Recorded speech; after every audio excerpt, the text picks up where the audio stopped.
Welcome to Muscoot Farm. Today we're reading a book called Lady Pancake and Sir French Toast by Josh Funk, illustrated by Brendan Carney. Stay tuned afterwards, we're making homemade pancakes. Deep in the fridge and behind the green peas, way past the tofu and left with the cheese, up in the corner and back by a roast, sat Lady Pancake and Sir French Toast. The leftover friends were as close to as could be, until they heard news from their neighbor, Miss Brie. "The syrup is almost completely all gone. A single drop's left, just a drop," she went on.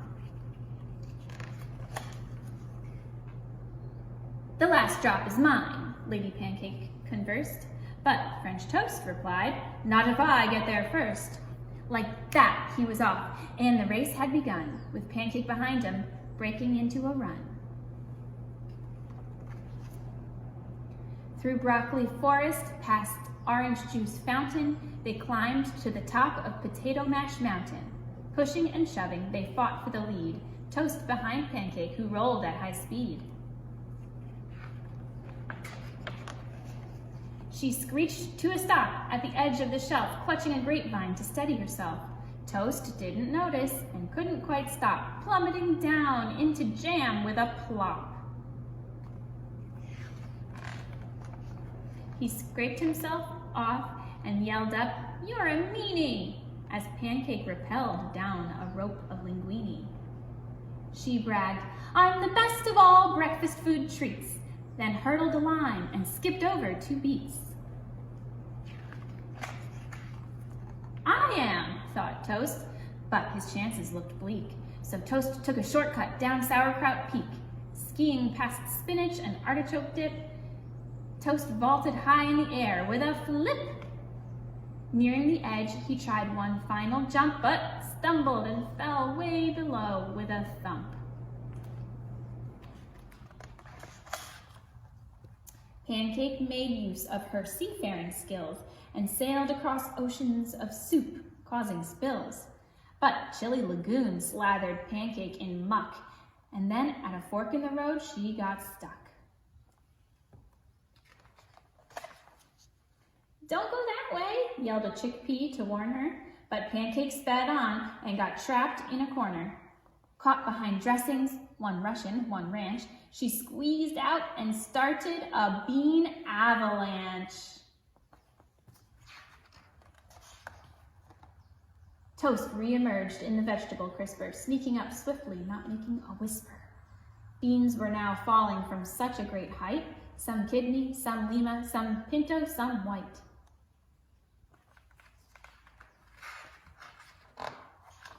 Searching for safety from raining lagoons, Toast turned to hide out, but was blasted by fumes of Brussels sprouts left from an old party platter. So quickly he climbed up a celery ladder. Beside him, a lettuce leaf parachute landed. Pancake flipped out. "It is mine," she demanded. Battered and soggy, exhausted and crumbling, too tired to push, they were limping and stumbling. There stood the bottle of syrup at last. But wait, it was empty. They stood quite aghast.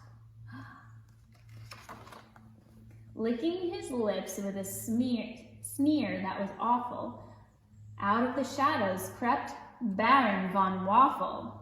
"I got here first while you boasted and bickered. My, was that syrup delicious," he snickered.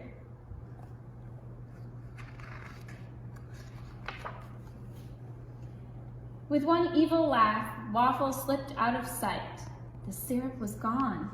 No more reason to fight.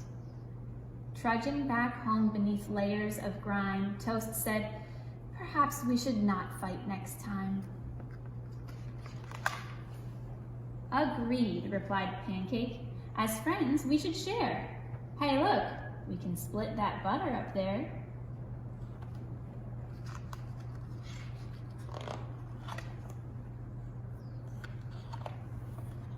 The end. All right, I'll meet you in the kitchen. Okay, now that we've read Lady Pancake and Sir French Toast, we thought it would be fun to make homemade pancakes here in the Muscoot kitchen. So the first thing we're going to do is microwave to melt 3 tablespoons of butter. And I like to do this kind of like a low setting, or just keep an eye on it because the butter will start spattering everywhere. So we'll just keep an eye on it. I'll start with about 30 seconds to a minute. Okay, so I checked on it after about 30 seconds, left it in for another 10, and we are melted. So we're going to heat up our skillet on a medium to medium-high heat, and it will be ready when you toss a little bit of water on it and it kind of sizzles in the pan. You don't want it to evaporate super quickly. That means it's too hot. And I'm lightly oiling with some vegetable oil and a paper towel. And let's go make our batter. Okay, in this bowl, we're going to mix together 1.5 cups flour, 3.5 teaspoons baking powder, 1 teaspoon salt, 1 tablespoon sugar, and I'm using a whisk to make sure there are no lumps. And then we kind of dig a little bit of a well in the middle, and that's where we will add our milk, 1 1/4 cups, our 3 tablespoons melted butter, and 1 egg.